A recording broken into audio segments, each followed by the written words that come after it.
오늘 본문의 말씀으로 베드로전서 강해 십자가의 정신이라는 제목으로 말씀의 은혜를 함께 나누겠습니다.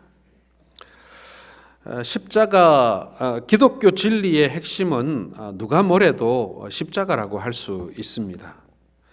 기독교에서 십자가를 빼고 얘기하면 다른 종교와 별반 다를 바가 없습니다.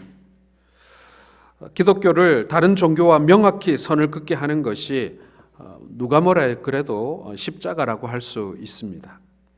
종교개혁자였던 마틴 루터는 성경을 쥐어짜면 피가 나온다라는 말을 했습니다. 구약에서는 짐승의 피가 흐르고 신약에서는 예수님의 피가 흐른다는 것이죠. 구약은 양의 피로 충만하고 신약은 예수님의 피로 충만한 것입니다. 십자가가 성경 진리의 핵심 중에 핵심이라고 할 수 있는 것이죠. 오늘 본문은 그 당시 주인의 학대 속에서 고통당하던 종들을 위로하는 그러한 말씀이라고 할 수 있습니다. 더 나아가서 그 시대에 그리스도인이었기 때문에 핍박과 고난을 면할 수 없었던 그 시대의 성도들을 향하여 주신 말씀이기도 하고요. 그리고 복잡하고 혼란스러운 이 시대를 살아가는 저와 여러분들, 우리 그리스도인들을 향한 하나님의 위로와 권면의 말씀이다라고도 볼 수가 있는 것입니다. 바울은 종들이 당하는 고난을 통해서 그리스도의 고난에 관한 내용을 끄집어내어서 주님이 당하신 고난을 지금 이야기하고 있는 것입니다. 그리고 그 고난이 우리에게 어떤 의미를 가져다 주고 있는가, 그렇게 살펴보고 있는 것인데요. 여러분, 종들 중에 쉬운 종이 어디 있겠습니까? 아랫사람들 중에 쉬운 역할이 어디 있겠습니까? 그들이 당하는 그 세상적인 고난, 사회적인 고난, 혹은 인간적인 고난, 이 모든 고난 속에서 우리 예수 그리스도의 십자가의 의미를 우리는 발견할 수 있어야 한다라는 것입니다. 그래서 오늘은 주님의 고난의 의미를 들여다보면서 우리가 품고 살아야 할 이 십자가의 정신을 다시 한번 확인해 보는 그러한 시간이 되기를 원하는 것입니다. 자, 오늘 21절 말씀을 한번 같이 읽어보겠습니다. 시작. 이를 위하여 너희가 부르심을 받았으니 그리스도도 너희를 위하여 고난을 받으사 너희에게 본을 끼쳐 그 자취를 따라오게 하려 하셨느니라. 아멘. 자, 오늘 주님의 고난은 믿는 자들에게 본을 보이는 고난이다, 이렇게 말씀을 하고 있습니다. 주님은 우리를 위해서 고난을 보여주셨고 우리에게 고난의 본을 보여주셨다, 이렇게 말씀하고 있습니다. 여러분, 본이라는 게 뭐겠습니까? 오늘 이 말씀에 나오는 이 본은요, 우리가 쉽게 생각하는 옷본 이런 거라고 생각할 수 있는데, 여러분 혹시 버선 본이라고 아십니까? 옛날에 우리 어머니 할머니들이 집에서 버선을 만들 때 집에 버선 본이 있었어요. 혹시 기억나시는 분이 있는지 모르겠습니다. 그대로 잘라서 이렇게 바느질만 잘하면 뚝딱 버선이 나오는, 아주, 저는 어릴 때 할머니 댁에 가면은 그 버선 본이 있었는데 그게 너무너무 신기하더라고요. 제 생각에는 양말 나오면서부터 이제 안 만들어 썼을 텐데 어쨌거나 그게 있는 것을 본 적이 있습니다. 여기서 말하는 이게 본이 그거예요. 100컬레를 만들던 1000컬레를 만들던 그 본대로 만들면 똑같은 것입니다.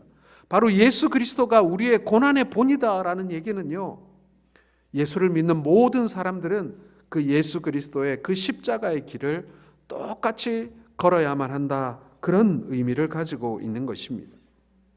하지만 우리는 십자가의 고난을 피하고 부활의 영광만을 누리고 싶어 합니다. 주님은 우리에게 부활의 영광을 보여주시기 전에 십자가의 고난의 본을 먼저 보여주고 계시는 것입니다.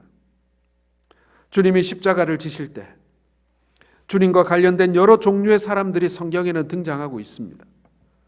우리가 십자가의 길을 우리가 생각할 때 예수님 주변에 있는 그 사람들을 살펴보면서 혹 우리가 예수님의 십자가의 길을 따라가는 것이 아니라 예수님 주변에 있었던 그 사람들을 닮아가고 있지 않는가, 우리는 그 사람들 중에 혹 한 사람이 아닌가 한번 생각해 볼 필요가 있다라는 것이죠. 예수님 주변에 있던 사람들을 몇 그룹의 사람들로 나눠 볼 수 있습니다. 첫 번째는요, 가론 유다 그룹입니다. 가룟 유다는 주님의 제자로 부름을 받았고 돈꾀를 맡을 정도로 신임을 얻은 제자였습니다. 그러나 돈의 눈이 어두워서, 여러분, 예수님을 얼마에 팔았습니까? 은 30에 팔았죠. 여러분, 그 당시 은 30은요 건장한 노예의 몸값이었습니다. 즉 예수님을 노예 한 사람 값에 팔아넘겼다라는 이야기인 것입니다. 재물의 눈이 어두워서 그렇게 살고 있다면 우리는 가룟 유다의 그룹에 속한 사람이라고 할 수 있습니다. 우리의 십자가보다 우리의 경제적인 이득이 우리에게 더 중요하고, 하나님을 섬기며 주 안에 거하는 것보다 세상적으로 많은 재물을 모으는 데 관심이 더 많다면 우리는 분명 이 가룟 유다에 가까운 사람이다, 이렇게 볼 수가 있는 것입니다. 돈의 눈이 어두워서 신앙까지 팔아먹는 일이 있어서는 안 된다라는 것이죠. 뿐만 아니라 예수님 주변에는요 본디오 빌라도의 그룹도 존재했습니다. 빌라도는 로마의 총독으로 세속적인 인기와 명예와 권세를 잃는 것을 두려워했고요, 출세에 눈이 먼 사람이었습니다. 예수님을 십자가에 처형하도록 판결하고 맙니다. 예수님이 죄가 없다는 것을 그는 분명히 알고 있었어요. 하지만 자신에게 주어질 어떤 권력, 명예, 그리고 출세, 그런 것들과 견주어서 예수님을 십자가에 매다는 것이 본인에게 유익하다고 판단한 것입니다. 그는 자신의 자리를 지키기 위해서 생명의 줄을 십자가에 못 박았습니다. 사랑하는 성도 여러분, 누구든지 권력과 명예의 눈이 어두워지면요 이 본디오 빌라도의 그룹에 속하게 되는 것입니다. 아니, 여기에 가까워지게 되는 것이죠. 세 번째로 여러분, 구레네 시몬의 그룹이 있습니다. 구레네 사람 시몬과 같은 사람들 말입니다. 이 사람은 십자가를 지고 가시는 주님을 구경하다가 로마 병정들에 의해서 억지로 십자가를 지게 된 사람입니다. 억지로 지고 가는 십자가에 무슨 기쁨과 즐거움과 감격이 있겠습니까? 하지만 이 사람은요 억지로라도 십자가를 지고 간 것이 놀라운 축복이 되어 돌아옵니다.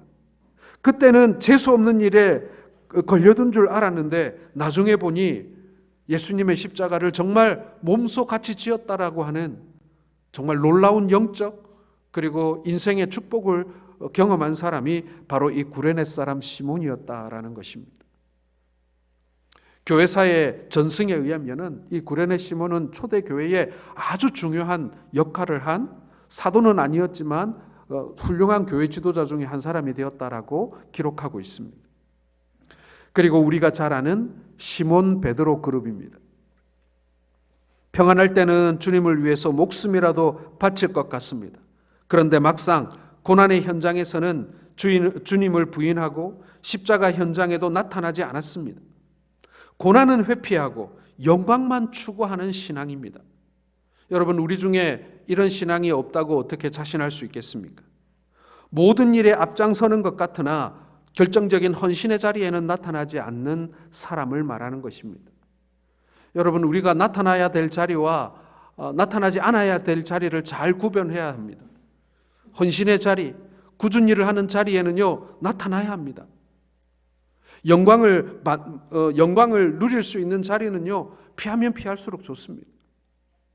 우리가 그것을 잘 구분하지 못하고 우리가 거꾸로 가게 되면 우리는 시몬 베드로와 같은 그런 실패를 경험하게 된다라는 것이죠.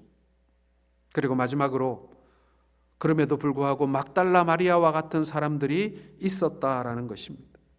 주님을 향한 뜨거운 사랑 때문에 십자가의 현장을 떠나지 못했던 사람들 말입니다. 목숨이라도 들여서 주님을 섬기는 사람들입니다. 주님을 위해 죽음도 감수할 수 있는 사람들입니다.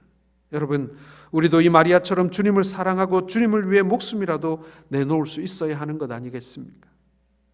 십자가의 정신이란 하나님의 뜻을 위해서 내 뜻을 내려놓는 정신인 것입니다.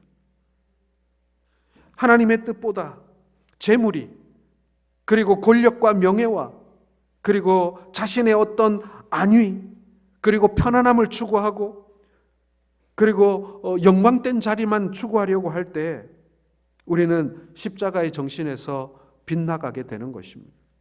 하나님께서는 오늘 우리에게 말씀하고 계십니다. 예수님이 십자가를 지시기 전 전날 밤 겟세마네 동산에서 기도하신 그 기도의 음성을 기억할 것을 말입니다. 아버지여, 만일 아버지의 뜻이거든 이 잔을 내게서 옮기시옵소서. 그러나 내 원대로 마옵시고 아버지의 원대로 되기를 원하나이다. 주님 자신은 십자가를 원하지 않으셨으나 아버지의 뜻이 십자가를 지는 것이었기 때문에 자신의 뜻을 내려놓고 아버지의 뜻대로 십자가를 지셨던 것입니다. 여러분, 이것이 십자가의 정신입니다. 누구도 십자가의 길을 기쁘고 행복하고 편안한 길이라고 말하지 않습니다. 어려운 길입니다. 그러나 그 십자가의 길이 아버지의 뜻을 따르는 길이라면 우리는 기꺼이 그것을 걸어야 하는 것이죠. 콧뚜레를 한 소는 자기가 가고 싶은 곳이 있어도 주인이 끌고 가는 대로 끌려갑니다. 코가 아프기 때문에 어쩔 수 없이 끌려가요. 십자가를 본받는 생활이 사실은 그런 면이 있습니다. 우리도 내가 하고 싶은 일, 내가 가고 싶은 곳이 있어도 내 뜻을 내려놓고 주님이 원하시는 일, 주님이 원하시는 곳을 선택하는 것입니다. 소하고 다른 점은 소는 콧뚜레 때문에 억지로 주님이 끄는 대로 끌려가지만 그리스도인들은 주님의 뜻을 알게 되면 예수님처럼 스스로 자신의 뜻을 포기하고 하나님의 뜻을 선택한다라는 그러한 차이가 있는 것입니다. 여러분, 아브라함은 100세에 얻은 아들을 모리아산에서 제물로 드릴 때 사실 아들을 죽여 제물로 드리는 것을 원치 않았습니다. 그걸 원할 아버지가 어디 있겠습니까? 하지만 하나님이 원하셨기 때문에 자기의 뜻을 내려놓고 하나님의 뜻에 순종했던 것입니다. 여러분, 우리는 생활 속에서 하나님의 말씀 속에서 하나님이 원하는 것이 무엇인지 우리는 그것을 찾아가야 합니다. 그리고 그것이 분명히 드러났을 때 여러분, 우리는 내가 원하는 것과 하나님이 원하시는 그 뜻이 다름으로 인해서 우리는 갈등할 때도 있습니다. 하나님의 뜻은 뻔히 알지만 내 뜻을 꺾기가 싫은 것이죠. 또 성령께서 감동을 주신 일과 자신이 원하는 것과 다를 때가 있습니다.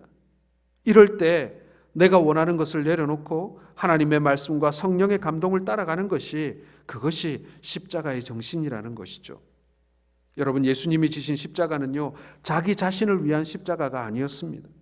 그 십자가는 하나님의 뜻에 순종한 십자가였고 우리를 구원하시기 위한 희생의 십자가였습니다. 오늘 이 본문 속에서 이 십자가가 어떤 십자가였는가, 우리 주님은 왜 이 십자가를 지셨는가 우리가 살펴보겠습니다. 첫 번째는요, 주님은 믿는 자들의 죄를 사하기 위해서 십자가를 지셨다라는 것입니다. 자, 24절 상반절을 우리가 한번 같이 읽어보겠습니다. 시작. 친히 나무에 달려 그 몸으로 우리 죄를 담당하셨으니. 여러분, 하나님이 가지고 계시는 변함없는 원칙 두 가지가 있습니다. 첫 번째가 뭐냐면요, 사랑의 원칙이라는 거예요. 하나님은 사랑의 하나님이십니다. 하나님은 하나님이 만드신 모든 자연계와 만물을 사랑하십니다. 그 중에서도 하나님의 형상을 따라 지은 바로 이 사람을 특히 사랑하시는 것이죠.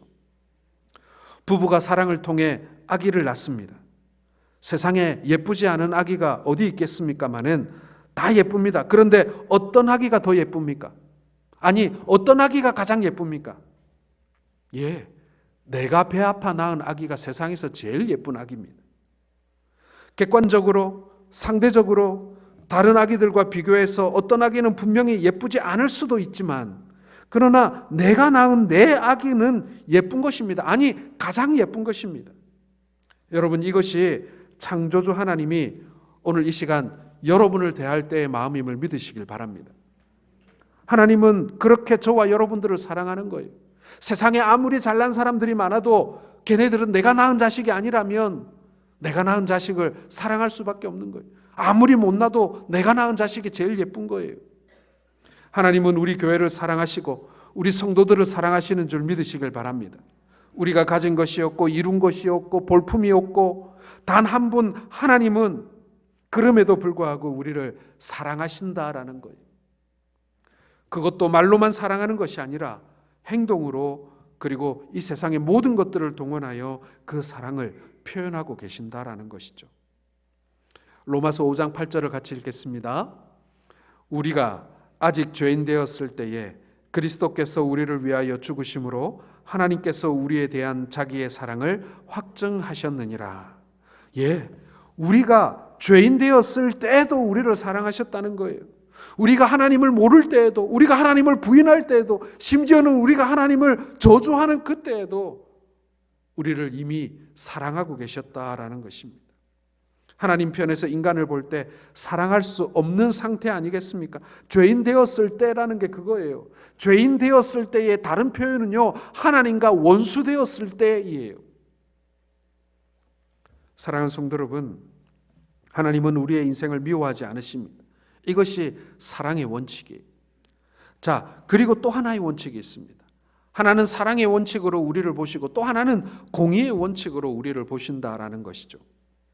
공의의 하나님은 죄를 가장 싫어하십니다. 하나님은 죄와 함께 하실 수 없어요. 하나님이 미워하시는 죄를 용서받기 위해서는 죄값은 반드시 치러질 수밖에 없습니다. 하나님은 구약의 이스라엘 백성들에게는 죄 용서받는 유일한 하나님의 방법을 계시하셨습니다. 그것은 흠이 없이 깨끗하고 정결한 양을 죽여 핏부림으로 용서를 받는 것입니다. 그래서 성경은 피 흘림이 없이는 죄 사함이 없느니라 라고 말씀하지 않으셨습니까? 그런데 왜 그렇게 해야 합니까? 그것은 하나님의 방법이기 때문에 그렇습니다. 하나님이 죄를 지으면 그 죄값으로 누군가가 죽어야 하는데 그 대신 양이 피를 흘리고 죽는 것입니다. 양이 생명을 바쳐 사람의 생명을 살리는 것입니다. 그래서 이스라엘 백성들은 개인적으로 국가적으로 때가 되고 절기만 되면 양을 잡을 수밖에 없었던 것입니다. 사랑하는 성도 여러분, 예수님의 십자가의 피만이 우리를 영원히 죽을 수밖에 없고 멸망받을 수밖에 없는 우리를 구원할 수 있는 유일한 피임을 믿으시길 바랍니다. 양의 피는요, 효과가 너무 짧아요. 영원하지 않습니다. 지속되지 않습니다. 그래서 예수님께서 양의 피를 흘리셔야만 했다라는 것이죠. 북유럽의 노르웨이에 가면 양의 교회라고 하는 시골의 아름다운 교회가 있습니다. 교회 이름이 양의 교회입니다. 보통은 그곳 지명의 이름을 따서 교회 이름을 짓곤 하는데 이 교회 이름이 양의 교회가 된 데에는 나름의 이유가 있습니다. 이 교회를 처음 세울 때 교회 종탑을 세우기 위해서 인부들이 비계를 설치하고 그 종탑을 쌓는 일을 하고 있었습니다. 그런데 그 일을 하던 인부 중에 한 사람이 발을 헛디뎌서 그 종탑에서 아래로 떨어지는 사고가 일어나게 된 것입니다. 그런데 그 인부는 죽거나 전혀 다치지 않고 멀쩡하게 살아날 수가 있었습니다. 이유는 간단합니다. 이 인부가 떨어지는 그 순간에 양치기가 양을 몰고 그 예배당 앞을 지나가고 있었고 그 떨어진 인부가 그 양 중에 한 마리 위에 떨어지면서 양은 죽고 이 인부는 살게 된 거예요. 그래서 그 교회를 지으면서 사람들이 그 양의 희생에 대해서 감사하는 마음이 생길 수밖에 없죠. 그래서 그 교회는 십자가 대신 그 종탑 밑에 양의 형상을 새겨 놓아서 그 교회를 양의 교회라고 부른다라고 합니다. 사랑하는 성도 여러분, 어린 양 대신 예수님의 죽음으로 말미암아 우리가 구원받게 된 것을 믿으시길 바랍니다. 주님께서 우리를 위하여 당신의 보배로운 피를 흘리심으로 말미암아 우리가 이 땅 가운데 사망을 보지 아니하고 우리가 구원 없는 백성이 된 거예요. 그분의 희생 때문에 말입니다. 십자가는 바로 그런 의미입니다. 우리를 구원하시기 위한 하나님의 희생이라는 얘기예요. 우리에게 요구하시는 십자가의 길이 여러분 다른 길이겠습니까? 예수님이 지신 십자가가 희생의 길이었는데 우리에게는 영광의 십자가를 주시겠습니까? 아니면은 명예의 십자가를 주시겠습니까? 아니면은 부요함의 십자가를 주시겠습니까? 아닙니다, 여러분. 우리에게도 똑같은 십자가를 질 것을 요구하고 계십니다. 희생의 십자가 말입니다. 자기를 위한 십자가가 아니라 누군가 다른 사람을 위한 십자가, 다른 사람을 살리기 위해서 내가 희생하는 그 십자가, 그 십자가를 예수님과 똑같이 우리에게 요구하고 계시는 것이죠. 두 번째로 여러분, 우리 주님은 믿는 자들의 병을 치료하기 위해 십자가를 지셨습니다. 자, 24절 하반절을 같이 읽겠습니다. 시작. 그가 채찍에 맞음으로 너희는 나음을 얻었나니. 자, 오늘 베드로 사도는 주님이 십자가를 지시기 전에 채찍에 맞으셨는데 그 채찍에 맞으신 이유가 바로 우리의 나음을 입게 하기 위해서, 우리가 고침을 받게 하기 위해서 그 십자가, 바로 그 채찍을 맞으셨다, 이렇게 말씀하고 있습니다. 한마디로 십자가의 또 다른 정신은요, 바로 병고침의 은혜에 있다, 이런 뜻입니다. 자, 시편 103편 2절과 3절을 같이 읽겠습니다. 시작.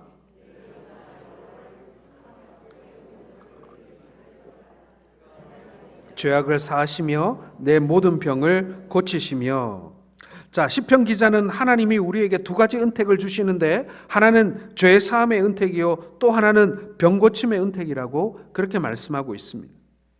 여러분, 이 병 고침은요, 하나님의 구속 사업의 그 계획 속에 들어가 있습니다. 그러므로 우리 그리스도인들은요, 어떻게 보면은 이 신유의 믿음도 분명히 가지고 있어야 합니다. 주께서 우리의 병을 고치실 것을 믿음으로 우리가 함께 기도해야 합니다. 주님의 채찍을 맞으신 이유가 우리의 나음을 위해서라고 하는데, 여러분, 우리가 이 병에 질 수가 있겠습니까?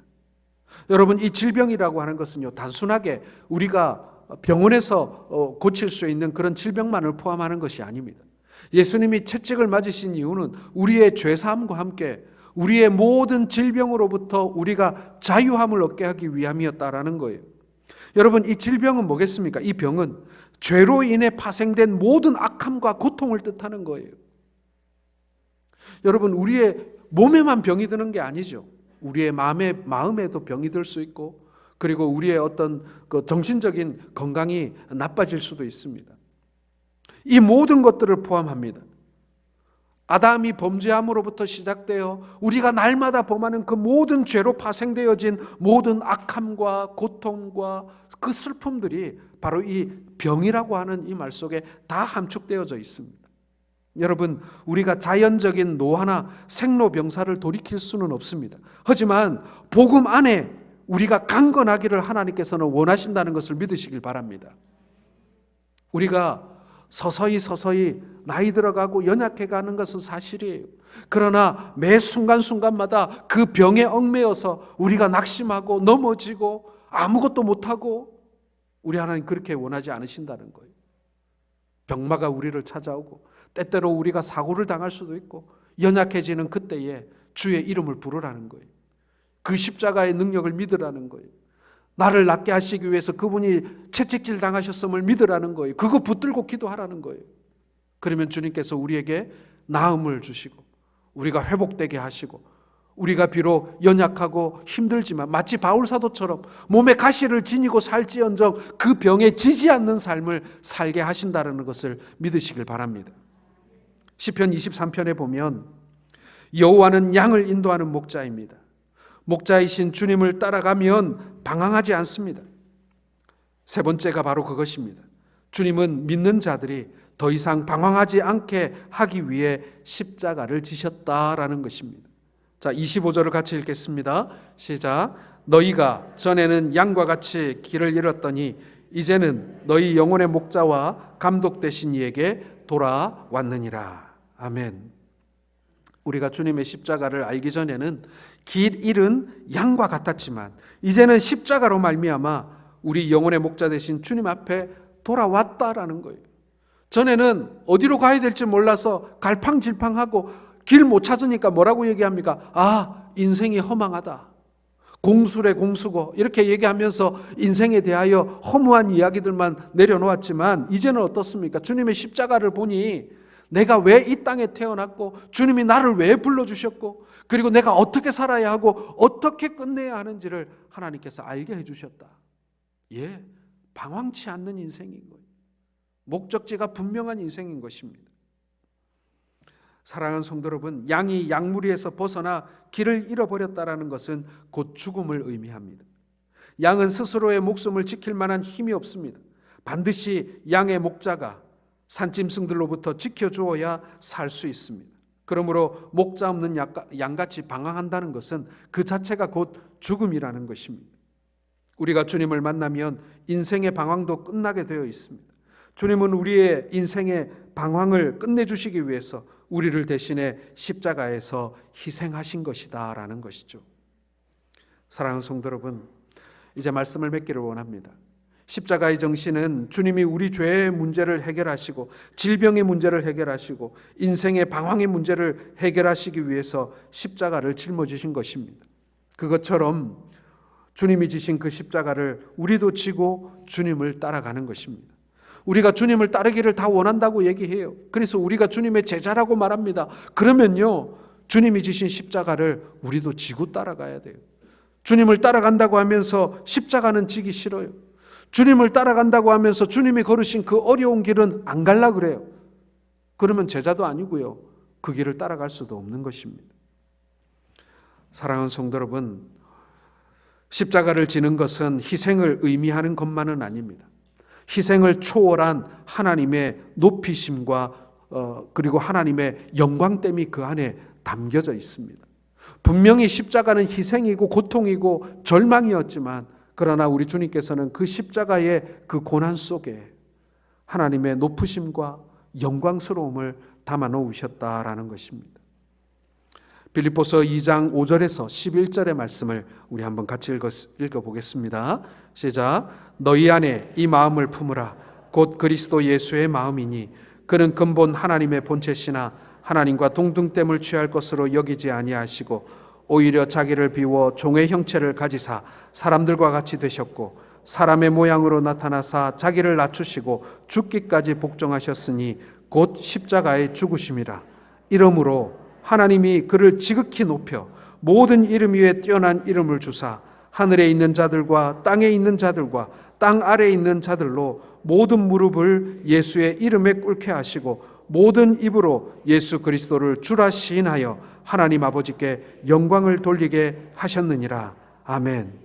여러분 말씀을 보세요. 곧 십자가의 죽으심이라 이렇게 딱 끝내놓고 그 다음에 이름으로 하나님이 그를 지극히 높여 라는 말씀이 따라 나오고 있습니다. 십자가의 길은 분명 고통스럽고 어렵고 희생을 동반하는 길입니다. 그러나 그 희생과 그 고난 뒤에는 하나님의 높이심이 있다는 것을 여러분 믿으시길 바랍니다. 남을 위해 나를 포기하고 희생하는 것은 결코 나를 망하게 하는 것이 아닙니다. 오히려 나 자신을 복된 존재로 만드는 것입니다. 그게 십자가가 우리에게 알려주는 십자가의 길이에요. 십자가의 정신은 내 뜻을 포기하고 하나님의 뜻을 선택하는 것입니다. 남을 위하여 나를 희생하는 정신이 바로 십자가의 정신인 것입니다. 이것이 우리가 승리하는 유일한 길이에요. 여러분 믿는 사람들이 세상에서 승리하는 길이 여러분 다른 게 없습니다. 우리가 세상적인 힘을 길러서요, 천만의 말씀입니다. 십자가의 길을 걸어야 승리할 수 있습니다. 다른 길은요 승리할 수 없어요. 다른 길은 다 실패하는 길이고 어찌 보면 다른 길은 사망으로 향하는 길입니다. 십자가의 길만이 우리의 생명길이고 우리의 유일한 승리의 길임을 믿으시는 우리 성도들 되시기를 주의 이름으로 축원합니다.